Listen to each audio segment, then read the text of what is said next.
Hello and welcome to The Entrepreneurs on Monocle Radio, the show all about inspiring people, innovative companies and fresh ideas in global business. On today's programme, we're celebrating the 200th anniversary of the modern railway with the CEO of Rail Europe. What we are used to in the aviation sector, now it's coming to the rail part for the very first time. This is The Entrepreneurs with me, Tom Edwards.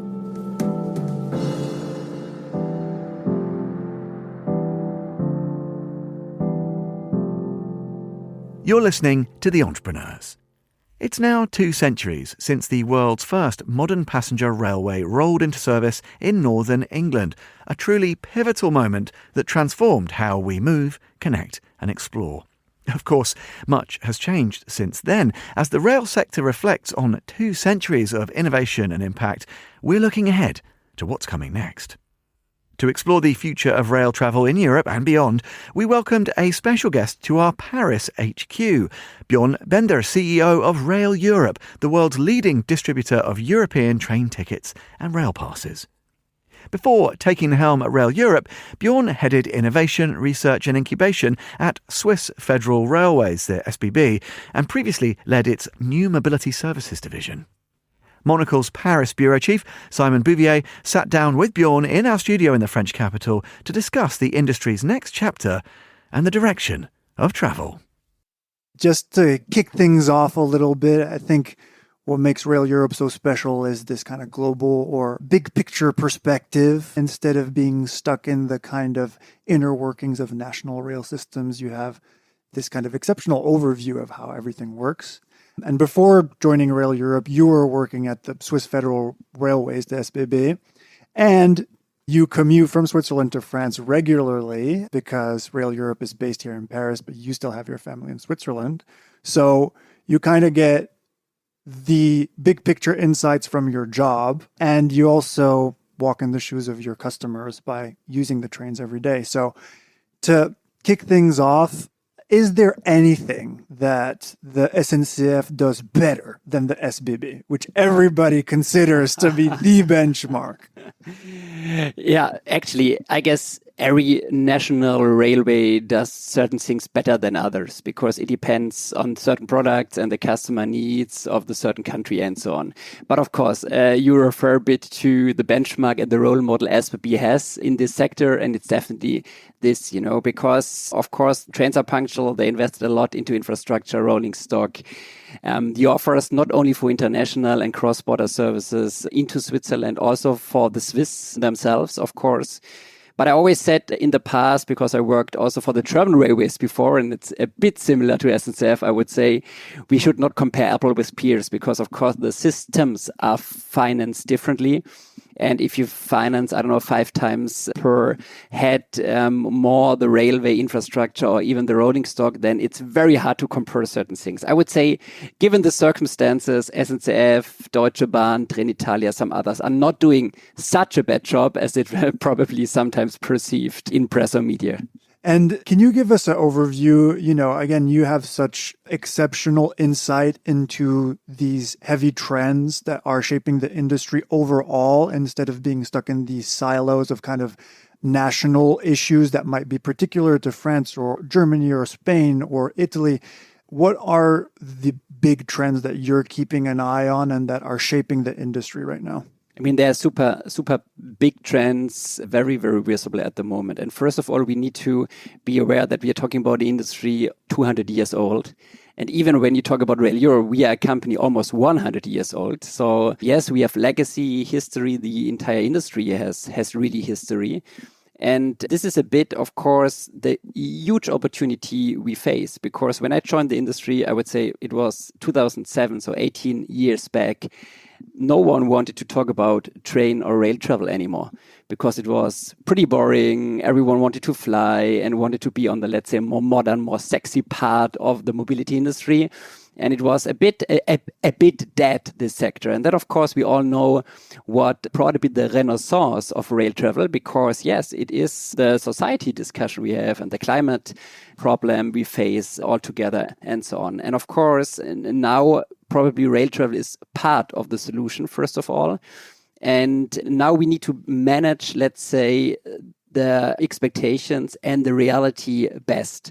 Because I always say also when we have certain discussions internally, of course, now giving all the possibilities, the customers are expecting a lot from every national railway carrier in terms of offering, in terms of safety and price, reliability, convenience, everything. But you cannot change a giant like the railway industry in a year, 2, or even a few. So yes, it's a lot about investing at the right level. And what we see is for the very first time that the European Union is investing into the same direction. And part of the European Green Deal, for instance, 100 billion euros are only allocated to the railway system. In addition, you have all the national and the railway carrier investments undergoing. So there's really, for the very first time, a very strong alignment, even across nationalities and across countries in Europe. And yes, it's for the very first time not driven only out of national interests, I would say. Yeah? And this is a bit changing the entire system. And of course, when you ask for the trends we see, yes, it's a lot about digitalization, about the infrastructure, but also on the platform level, because what we are used to in the aviation sector, now it's coming to the rail part for the very first time. Yeah, that we can compare prices, that we can compare offerings, that you find different A to B connections out of different carriers. So this is for the very first time the case now for a couple of years. And we really face a complete different situation when you compare to other parts of the mobility industry, because still 95% of the tickets are still sold by the national carriers directly, for instance. So it's not on any platform, on any comparison functionality like, probably from aviation, Skyscanner or others, or Rail Europe or Trainline or Omeo coming now into the railway sector. It's pretty much on what you see that it's dominated by the national ones and out of national interest. And I guess we get back to this later, but the possibilities, I would say, in this part are even endless. Yeah, and it's so interesting because also within Europe, there's this dynamic of progressive liberalization of the market itself, which historically has been dominated by state monopolies and silos. Here in France, where you have your headquarters, the foot dragging on this issue has been really intense, and now they're just starting to open up the market to competition. Italy has had that happen over the years. There are critics, but most people say that it's been a success. What's your view of this dynamic in general, and what is it going to bring to this market in terms of evolution of opportunities and how consumers use train travel? Yeah, I guess we have two different levels of the so-called liberalization or competition. First is really the liberalization level. And what we usually do not know is that the markets are liberalized for, I guess, almost 15 years now in Europe, but no competition was happening yet. And this is definitely the exception in Italy, in Spain, where you now have 4 high-speed carriers competing against each other between Barcelona and Madrid, for instance. Even Austria is a little exception because you have a private company really offering the same services as the Austrian railways are doing between Salzburg and Vienna, for instance. And yes, it's bringing a lot because at the end, the first thing is that the product is improving, because the incumbents, the national carriers, are forced to invest more, obviously, yes. Second is you find different offers specifically for people who are not traveling with trains today, who are used to individual transport, who are used to flights and so on. And they discover for the very first time maybe a cheap ticket or a different connection or even a different routing, what was not existing before. So we bring more people into the system and they get used to, let's say, public transport. And of course, at the end, we see that prices, the average prices, are even decreasing. Yeah, and what we read and what we usually perceive are increasing prices because we see inflation. We compare prices probably Friday afternoon or Sunday evening. And of course, it's dynamic pricing at the end, like in every sector as well. And yes, it's getting probably a bit more expensive, but you find even definitely less expensive options. So yes, it's offering a lot. And we need this kind of competition to make the industry better and, of course, to even increase the capacity for higher demand.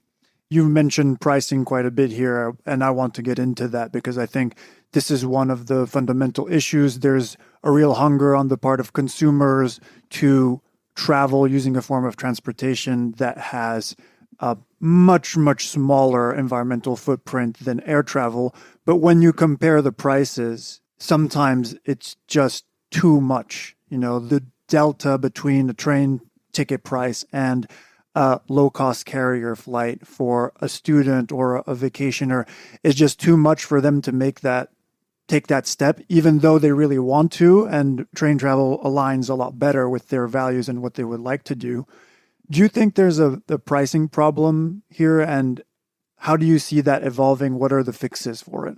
I would not say so that we face a pricing problem. I really would say, first of all, it's still a perception problem. Of course, you have exceptions and also bad ones or challenging ones, let's call them. When you look on London, Paris, and you have a certain capacity and you want to travel at a certain date at a certain time, it can get more expensive than a flight. Absolutely right. Because we see also, again, more low-cost carriers investing into European connections. It was not the case for the last 7-8 years, even started before COVID, and now we see a bit of a turn here.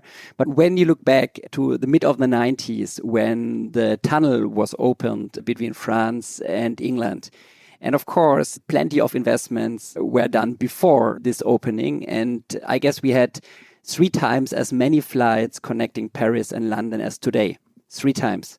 And the period or the timing was completely different, because if you would accelerate this from the mid-90s to today, probably you would have 5 times more flights today. So yes, you see an impact, definitely. And as I said before, I guess what you do not see is that you have much, much more saver fares available across Europe. Usually now you can travel, when you take Germany as an example, from the very south to the north, starting from 19 euros, 19 euros across Germany in a high-speed train. I guess you have more or less the same in France when you take the low-cost TGVs.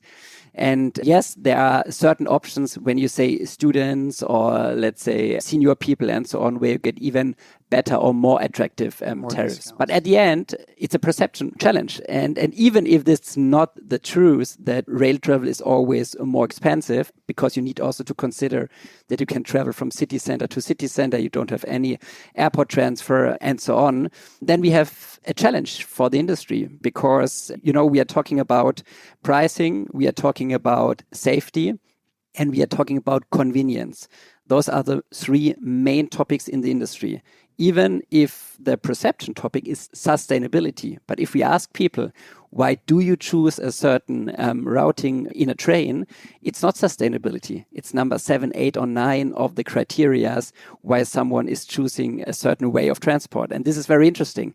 So I absolutely agree. If the perception is it's too expensive, people will not travel at a level where we could have it as a society and, of course, as a platform provider. Yeah, and I suppose also national context matter a lot to whether the pricing is very high compared to what people are used to. Also historically, here we're in France, there have been a lot of complaints about the prices of high-speed train tickets in particular because of all of these shortages of trains and the fact that the demand is outstripping the availability of seats by so much that as you said, dynamic pricing is now the norm and people just get sticker shock sometimes, but that's not necessarily the case in every country. On the subject of pricing and of differences in national systems, your kind of signature product is the Interrail Pass that for our kind of extra-continental listeners is this kind of iconic rail pass that allows you for a fixed price to travel in essentially all of Europe using trains. According to different modalities, we'll get into the details of how the rail pass works. But how attached are you to the image that this pass has as almost a rite of passage for European students who have almost without exception used one to take a kind of 20-day jaunt across Europe? And all of them do it because it's affordable and it gives you this freedom to travel within the whole continent that I think is comparable in terms of image of soft power in Europe, to Erasmus, the student exchange program that allows students from different European countries to travel to pursue their studies and others and facilitates cultural exchange. It's one of these kind of brands of an open Europe. How important is that to you? And talk about the business model of these passes a little bit, because it seems like it must be really complicated to pull it off, having all of these different railway systems to talk to one another and one ticket to be valid for everyone. So, I mean, first of all, you explained it already very well. What about Interrail and what is the fascination about this? Because it's about freedom. It's about having full opportunities traveling across Europe. But let me get back one step. So when we talk about Europe, and when we talk about actually Rail Europe's business, we combine more than 200 train providers on one platform. And we are only talking about Europe, more than 200 passenger railway providers on one platform. And this is it's a patchwork out of different national railway systems, as we discussed in the beginning. And having a pass really starting already 60, 70 years back with full freedom, traveling cross-border for one price, for a dedicated number of days and so on, was definitely a game changer. And many of the people today around 60 or 70 years old, they experience this during their study times. And if we look into who is consuming an Interrail or a Eurail pass, so Eurail pass is a similar product for the non-European travelers. So when you come from the US or from China or India or Australia, you will not have the possibility to buy an Interrail pass. You will buy an Eurail pass, but it's a similar product, only with a different name. And if we look into this, we have today a very, very stable group of people booking this kind of pass. It's not only the student pass anymore.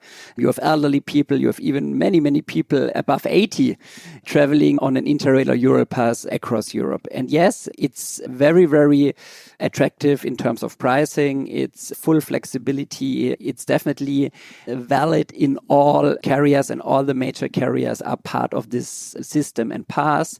And you have different systems in Europe. We talked about France a bit before, where you need to have a reservation for a train traveling from Paris to Marseille. But when we talk about Switzerland or Germany or Austria, you don't need to have a seat reservation mandatory. You can travel from Munich to Berlin without a seat reservation, and no one can stop you entering this train. So it means for a pass, you have even full flexibility, because you do not need to have even a seat reservation. In France, in the UK, or traveling on a Eurostar in Italy, in Spain, it's different. Here you only need to have the seat reservation in addition to your pass. And coming back to the numbers, yes, I guess in the last 10 years, we see almost a 100% increase in pass travel. And when we look into our customer base, yes, we see increasing numbers from the Europeans, but even higher increasing numbers from Indians, Americans, Australians, Koreans, Japanese, because they want to discover now Europe by train, and they are not chartering a coach anymore, or less and less. Yeah, because at the end, the travel time is a bit of experience itself. And it's not only getting from A to B anymore. And of course, the entire network and the offers changed over time as well. So yes, it's a very, very exciting experience, I guess, traveling on a pass.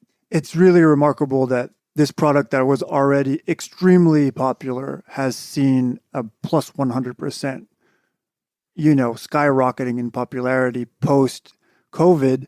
Historically, your business has been about promoting intra-European rail travel to extra-continental customers, yes, historically in the US, but then also elsewhere. How has that evolved in recent years? You touched upon it a little bit. Tell us about your kind of customer breakdown and how that affects your ability to pull this off. Because again, the appeal of this, the simplicity of it, and the pricing is so low for what it is, it kind of beggars belief that you're able to pull this off. So what's the secret sauce here? I mean, first of all, when we look on the European railway sector, we are talking about a 5 to 7% growing industry year by year. And if you look on the cross-border travel, it's probably double-digit across Europe. This is, first of all, the reality we face today. When you look on Rail Europe did business primarily for non-Europeans, so outside of Europe, bringing non-Europeans onto rail in Europe, because yes, it was a subsidiary of SNCF and more or less the international distribution subsidiary of the state-owned company. When we got independent 3 years back, of course, we changed two major things in our strategy. First is that we face more the consumer side of the business. Rail Europe was doing B2C business, but primarily B2B business, so serving online travel agencies, tour operators, travel agency chains on one API with the entire European rail inventory. So talking about the 200 carriers on one technical interface. Now, of course, we invest more into our app and website and getting the point-to-point tickets, the passes, the group travel, the packages, everything sold also to consumer business.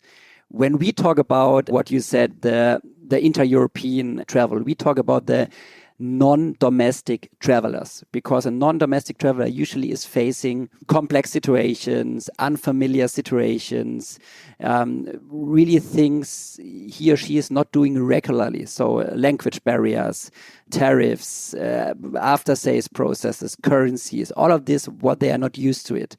And at the end, it can be a customer flying into Europe and taking a train. It can be some European travelers traveling cross-border. It can be also you and me traveling domestically in another country. So I'm a good example. You said in the beginning, I'm commuting on a weekly basis into Paris from Switzerland. This is a classical cross-border commute. But I could even fly at one point, let's say, to Berlin, and I take a train to Hamburg. So it's a domestic German train, but I'm based in Switzerland, so I'm not used to the German circumstances. And at the end, I buy only a domestic DB ticket, but we sell it to a non-domestic traveler because I'm traveling non-domestic, because I fly first into Germany. So this is how we look on our customer base. And the second big strategy shift when I talk about the consumer side is that we do what the company was doing for the last decades, also for the European travel trade. You know, because even when we talk about the French travel agencies, the Germans, the Italians, they do not want to be connected with 5 or 6 or 7 different railway systems to sell a train ticket to a corporate or a leisure traveler. They want to have one interface. And this is exactly where we are targeting on. And this is probably, the two major shifts we have undertaken over the last 3 years. And of course, now we are independent, we are neutral, we are agnostic, and we are private equity backed. So it's a completely different game than it was 90 years before. And so what's the breakdown currently of where your customers are from? Yeah. And let's make, for the sake of simplicity, let's make, the EU or the European Economic Area plus Switzerland, let's say, one market. I'm just curious how much of it is a surge of tourism from North America, is India, is China, is South America? What are the markets what's the current makeup and what are you looking at for the next steps? So still our number one market is North America, so US and Canada. Probably 1/3 of our business is still coming from North America. And then you have the top 5 markets, including India, China, Japan, and or Korea and Australia. And those are probably 2/3 of our business, maybe including Brazil at one point, at the edge, I would say. Then we do quite still good business in the UK, and still very small numbers, but very fast growing numbers in continental Europe. And if you say we look into the EU and Switzerland, exactly this, we do separate the UK and continental Europe, and we look on the, let's say, top 5 to 10 non-European markets.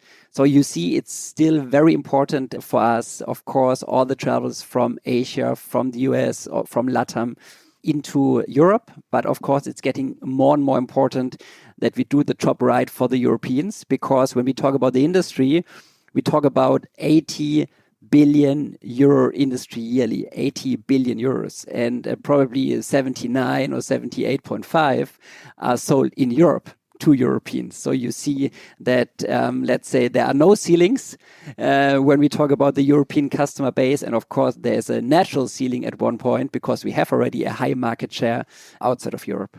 And, you mentioned also these massive EU investments in the infrastructure itself. Before we move on to kind of the software digitalization realm, And zooming into Europe, what are the specific countries that you're looking at as this is an opportunity ripe for the picking for us because it's a market that hasn't really developed yet, and that maybe because of all of these different circumstances right now is the next big thing for us? I guess we look from two different perspectives on this because, first of all, we cover more or less entire Europe. There are only a very, very few white spots left when we talk about certain Eastern European countries, a bit of the Nordics.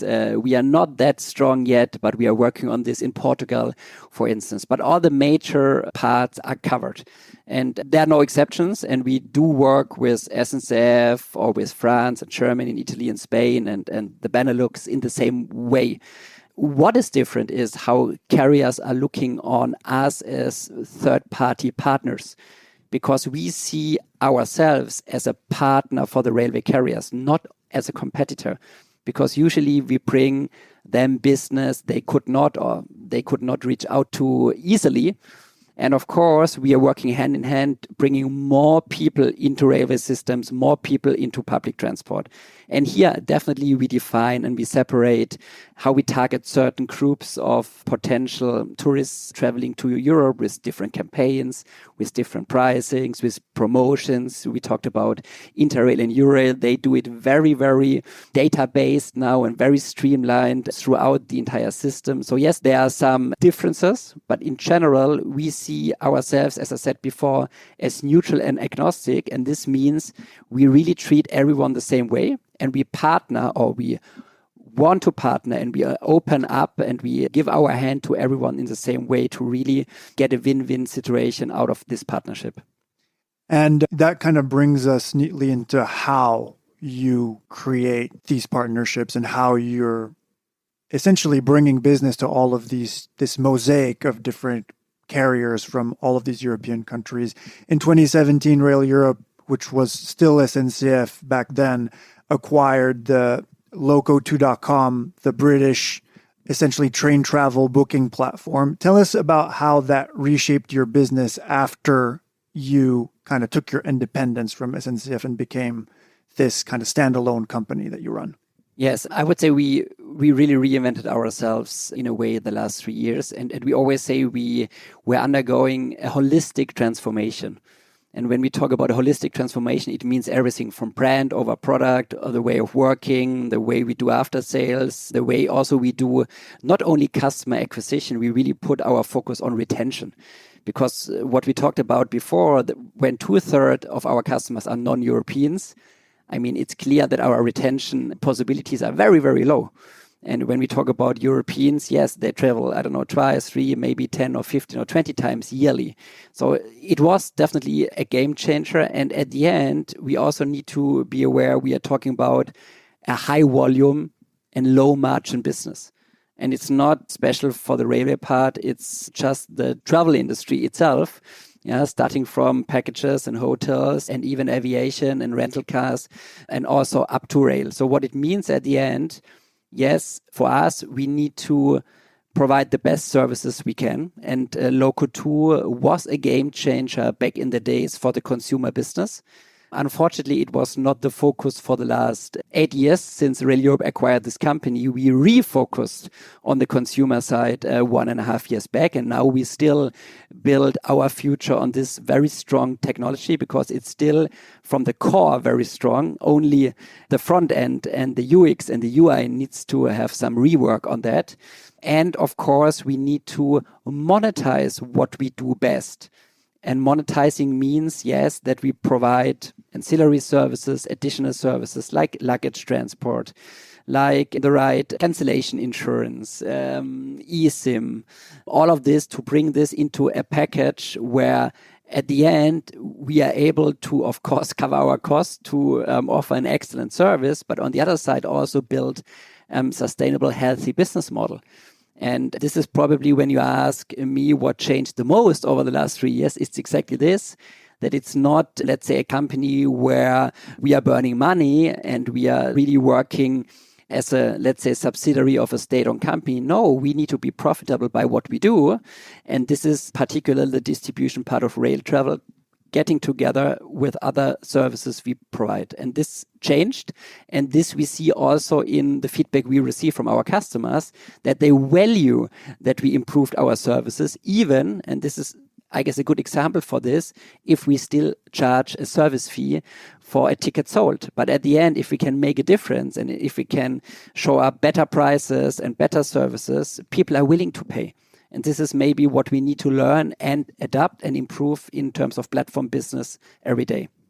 So now that you have this much more customer-facing business and you have all of this data to gauge what their expectations are, can we wrap up this conversation by talking about how consumer expectations of rail travel have evolved and where you see them going next? Yes. I mean, first is when we talk about the industry as we did before, we talk about, of course, missing standardization today. And missing standards means, of course, missing data exchange, missing the right connectors between the carriers and the platforms to exchange data, what exactly improves services and at the end, of course, improves the value the certain carriers can really offer and also make in terms of bringing more people into the system. We decided very clearly for ourselves that we double down on what we can create by ourselves. And this means working with our own data and doing a lot of testing on A/B, doing a lot of new stuff with AI. So, I mean, everyone is talking about AI. We are a small company, but we need to adapt and really embed what we can achieve short and midterm with artificial intelligence, for instance. And here we're talking about after-sales processes, which we create in addition to the processes the carrier provide, because usually we are forced to be embedded into the carrier processes when it comes to a refund, for example. But we can decide for ourselves if we invest in addition to improve this certain part for our customers. This is exactly what we do. And of course, having the clear ambition that we really take decisions clearly built on very clear data points and very clear discussions where we have with our partners, so talking about now the B2B partners, the travel trade, where we see, okay, at the end, when we bring a certain customer into the travel trade environment, and this customer is booking a hotel night or a rental car or whatever, at the end, the entire customer value decides for our partner if this is valuable or not. And when we exchange on those data points, of course, we can be more aggressive in paid acquisition. We can be maybe even more aggressive in retention services we provide. At the end, the bottom line decides. And this is probably what is completely new now in our way we look on our business since we got independent. That was Björn Bender, the CEO of Rail Europe, in conversation with Monocle's Paris Bureau Chief, Simon Bouvier. And you can find out more about the business that Björn leads by heading to raileurope.com.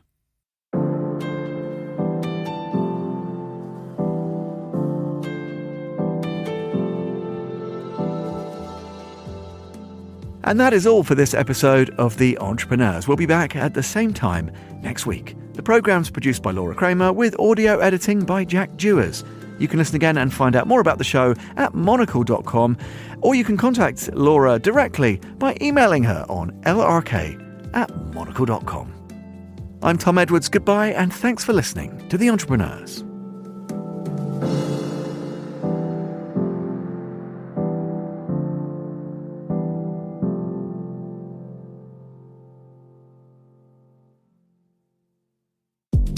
Are you building something better? So are we. This September, Monocle's Quality of Life Conference brings together founders, creatives, and changemakers for 3 days of smart conversation, big ideas, and generous hospitality. From the future of cities to people-first leadership, we'll explore what it means to build with purpose and live well.